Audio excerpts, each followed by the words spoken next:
వేలు ఫీజులు గుంజేస్తూ రోగుల ప్రాణాలకు భద్రత కల్పించడంలో నిర్లక్ష్యంగా వ్యవహరిస్తున్న కార్పొరేట్ ఆసుపత్రుల ఆగడాలకు ఫుల్ స్టాప్ పడబోతోంది.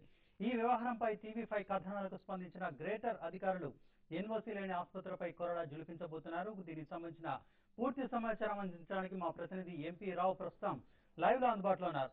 రావు, ఈ అంశం సంబంధించి ఎటువంటి చలనం మనకు ప్రభుత్వంలో కనిపిస్తుంది? ఎన్ఓసీ లేనటువంటి ఆసుపత్రులు ప్రధానంగా మనకు ఎన్ని కనిపిస్తున్నాయి?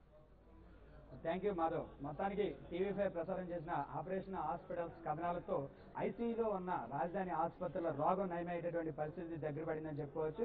టీవీ5 నిన్నటి నుంచి వరుసగా ప్రసారం చేస్తున్నటువంటి కథనాలతో అటు జీహెచ్ఎంసీ అధికారులు కానీ ఇటు వైద్య శాఖ అధికారులు అట్లాగే వైద్య ఆరోగ్య శాఖ మంత్రి నుంచి కూడా మంచి స్పందన వచ్చిందని చెప్పుకోవచ్చు. ముఖ్యంగా రాజధానిలో ఉన్నటువంటి 600 వరకు ఉన్న అంటే జీహెచ్ఎంసీ పరిధిలో అంటే రంగారెడ్డి హైదరాబాద్ జిల్లాలో పూర్తిగా 1500 వరకు హాస్పిటల్స్ ఉన్నాయి. కేవలం జీహెచ్ఎంసీ పరిధిలో 600 వరకు హాస్పిటల్స్ ఉన్నాయి. వాటిలో కార్పొరేట్ హాస్పిటల్స్ ఒక 100 పైన ఉన్నాయి. అయితే మొత్తం 600 హాస్పిటల్స్ లో కేవలం 150 హాస్పిటల్స్ అంటే ప్రతి 3 హాస్పిటల్లోనూ కూడా 2 హాస్పిటల్స్ కి ఎట్లాంటి ఫైర్ సేఫ్టీ లేదని చెప్పి అటు డిఎంహెచ్ఓ అధికారులు స్వయంగా చెప్తున్నారు. అయితే దీనిపై ఈ రోజు టీవీ5 నిన్నటి నుంచి ప్రసారం చేసిన కథనాలకు స్పందించినటువంటి జీహెచ్ఎంసీ కమిషనర్ కృష్ణబాబు ఈ రోజు జీహెచ్ఎంసీ టౌన్ ప్లానింగ్ ఆఫీసర్తోనూ అట్లాగే హాస్పిటల్స్ మేనేజ్మెంట్స్ అసోసియేషన్ అంటే అప్నా ప్రతినిధులు అట్లాగే రంగారెడ్డి అండ్ హైదరాబాద్ డిఎంహెచ్ఓ ఆఫీసర్లతో ఈ రోజు అత్యవసర సమీక్ష సమావేశం నిర్వహించారు. దీంట్లో అధికారులు చెప్పిన రిపోర్ట్ ప్రకారం చూస్తే ప్రతి 2 హాస్పిటల్లోనూ ప్రతి 3 ఆసుపత్రుల్లోనూ 2 ఆసుపత్రులకు ఎట్లాంటి ఫైర్ సేఫ్టీ లేదని చెప్పి అధికారులు ఒప్పుకున్నారు. అయితే కేవలం 150 ఆసుపత్రులు మాత్రమే ఎంతవరకు ఎన్ఓసీ తీసుకున్నట్లుగా కూడా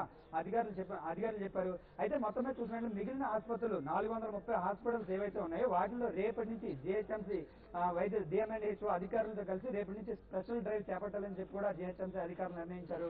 మొత్తమే చూసినట్లయితే అసలు ఒక్కో ఆసుపత్రిలో ఎలాంటి నిబంధనలు ఉండాలి, ఎన్బిసి నేషనల్ బిల్డింగ్ కోడ్ ఏమని చెప్తుంది, వీటన్నింటినీ కూడా స్టెప్ బై స్టెప్ నిర్ణయించి ప్రతి ఒక్క డేటా ఎవ్రీథింగ్ అంతా కూడా హాస్పిటల్స్ లో ఉండాల్సినటువంటి ఫైర్ సేఫ్టీ మీద ఎవ్రీథింగ్ డేటా అంతా కూడా టీవీ5 ప్రజల ముందుంచింది.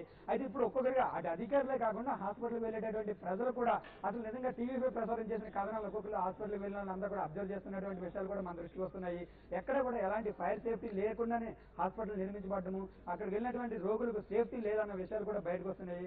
అట్లాగే మొత్తమే చూసినట్లయితే టీవీ5 కథనాలతో జీహెచ్ఎంసీ అధికారులే కాకుండా ఈ రాజకీయ పార్టీల నేతల నుంచి కూడా మంచి స్పందన వస్తుంది. ఇప్పటికే బీజేపీ నుంచి బండారు దత్తాత్రేయ కానీ అలాగే టీడీపీ నుంచి కానీ టీడీపీ నేతలు కానీ దీనిపై ప్రభుత్వం మీద పెద్ద ఎత్తున ఆందోళన చేయాలని చెప్పి కూడా టీవీ5 కథనాలు స్పందించి వీరంతా కూడా ముందుకు వస్తున్నారు. ఒకవేళ అధికారులు కానీ స్పందించినట్లయితే వచ్చే సోమవారం నుంచి ప్రత్యేకంగా దీనిపై ఆందోళన చేపట్టడానికి కూడా సిద్ధమవుతున్నారు.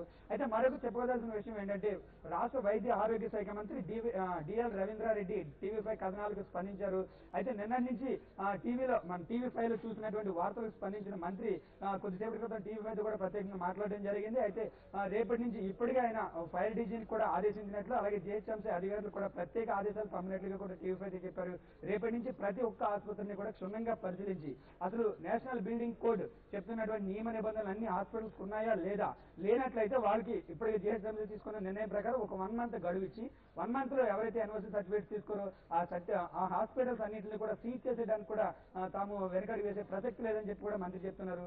మొత్తమే చూసినట్లయితే ఇప్పటివరకు ఐసీయూలో ఉన్నటువంటి రాజధాని ఆసుపత్రిలో రోగం త్వరలోనే వదిలిపెట్టేటువంటి పరిస్థితి కనిపిస్తుంది. మాధవ్.